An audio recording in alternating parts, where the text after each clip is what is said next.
Nah, oleh karena itu Bapak Ibu sekalian, bagaimana kita membangun, memperkuat pendidikan keluarga sebagai benteng agama, ya.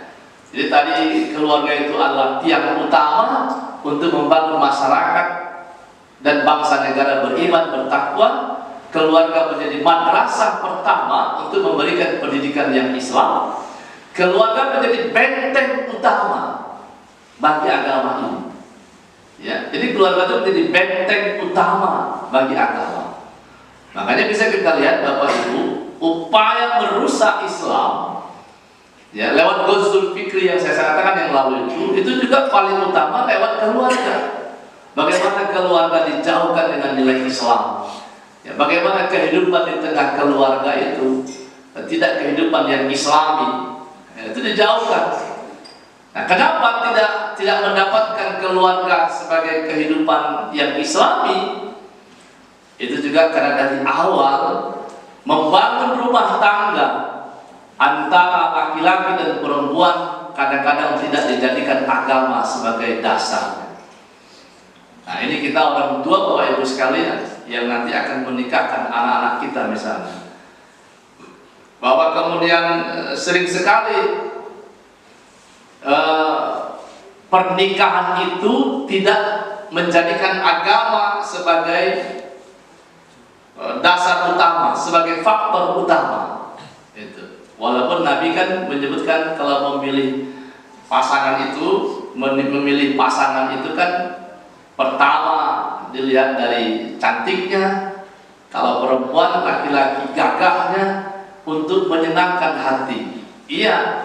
Yang kedua karena hartanya supaya bisa terpenuhi kebutuhan keluarga. Ya, yang ketiga karena keturunannya, ya, keturunan yang baik-baik supaya apa? Ya, supaya kita punya kebanggaan. Ya, tapi yang keempat kata Nabi agamanya. Ini yang paling utama. Sehingga sebutkan ya budak hitam sekalipun itu lebih baik kalau dia beragama ketimbang tidak beragama. Tapi kita kan tidak begitu sekarang. Orang tua cenderung melihat apa pekerjaannya, ya kan? Di mana pekerjaannya? Apakah dia cantik atau gagah ganteng? Paling itu saja.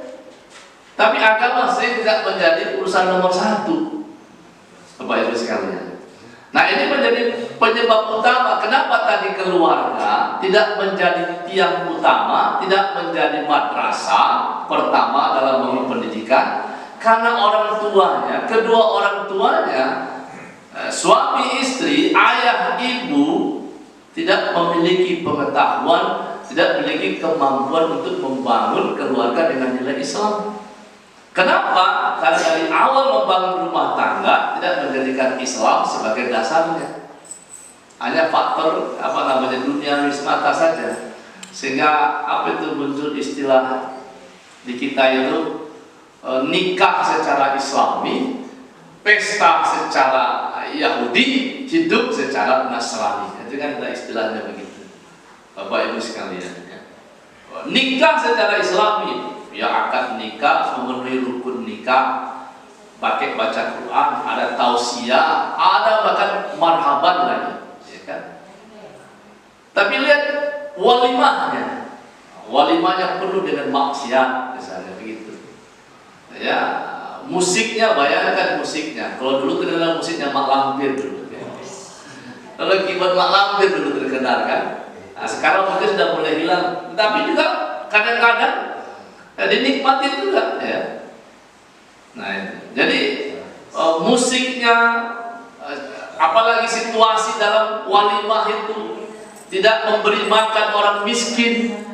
Walimah itu hanya untuk orang-orang kaya, orang-orang elit. Tidak memberi makan orang miskin. Nah, hidup secara Nasrani apalagi dia tidak beribadah. Hanya sekali seminggu ketika Jumat saja. Itu pun kadang-kadang kalau dia masih tahu sholat Jumat, kalau tak tahu sholat Jumat gimana itu? Baik sekali. Nah, ini persoalan serius membangun keluarga.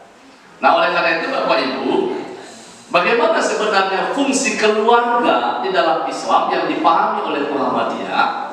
Bisa kita lihat di dalam pedoman hidup Islami Muhammadiyah itu paling tidak ada 3 fungsi keluarga, Bapak Ibu. Ya, dalam pedoman hidup Islami Muhammadiyah ada 3 fungsi keluarga yang bisa kita pahami. Yang pertama, keluarga itu berfungsi tempat menanamkan nilai-nilai Islam. Menanamkan nilai Islam. Karena memang yang pertama, madrasah pertama, menanamkan nilai Islam. Nilai Islam itu apa yang paling utama, Bapak Ibu? Nilai tauhid, nilai akidah ditanamkan. Sebagaimana Luqman memulai pendidikan kepada anaknya dengan konsep tauhid. Ya bunayya la tusyrik billah, inna syirka la dzulmun adzim. Itu kata Luqman kepada anaknya. Jadi menanamkan nilai tauhid. Bagaimana cara kita menanamkan nilai tauhid? Tentu bagaimana kita menumbuhkan kesadaran kepada anak kita bahwa kita diciptakan, alam ini diciptakan oleh Allah Subhanahu wa taala. Allah yang esa, yang ahad, yang tunggal, qul huwallahu ahad. Jadi menanamkan nilai akidah, nilai tauhid. Jadi keluarga itu tempat yang pertama menanamkan nilai Islam, nilai tauhid, nilai akidah, menjauhkan dari kesyirikan, kemusyrikan. Nah ini kan coba saya tanya Bapak Ibu sekalian, bagaimana perilaku syirik musyrik banyak terjadi di keluarga Islam. Ketika lahir anak dikasih jimat, ya kan?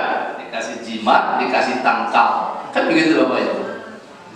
Ini sudah merusak. Bagaimana anak akan bertauhid dengan benar kalau lahirnya dia sudah dipasangkan jimat dan tangkal? Itu.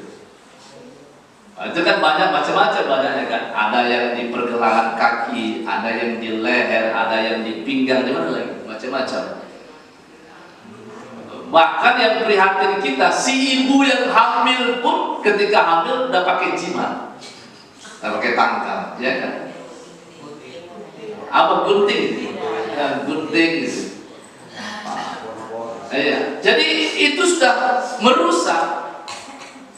Jadi bagaimana menanamkan nilai Islam, nilai tauhid, nilai akidah, Bapak Ibu sekalian. Yang kedua, nilai apa yang ditanamkan? Nilai akhlak. Kalau ibadah, anak itu kan wajib sholat umur 7, disuruh umur 10.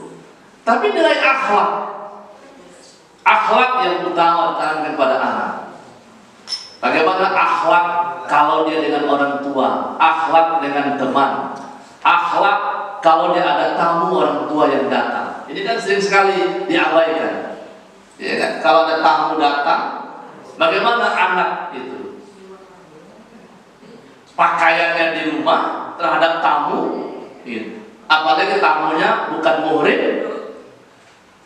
Itu akhlak, Bapak Ibu sekalian. Termasuk akhlak di rumah dengan saudara-saudaranya, dengan saudara sepupunya, dengan ipar-iparnya. Ini kan jarang sekali ditanamkan soal ini. Bagaimana adab, ya akhlak terhadap semua itu, termasuk cara berpakaian, Bapak Ibu sekalian. Ini paling banyak dilupakan. Jadi menanamkan nilai akhlak.